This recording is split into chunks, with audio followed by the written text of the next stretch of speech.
Having got the bearings off the lay shaft, how are you going to put the new ones on? With a piece of pipe.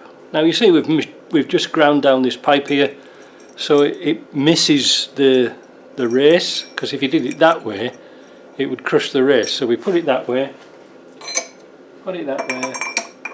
back this off. You see that? Easy, innit? There we go.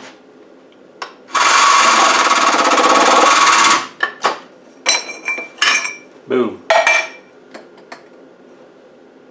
The other side's exactly the same. Right, we've swapped tubes now, we put a smaller one on.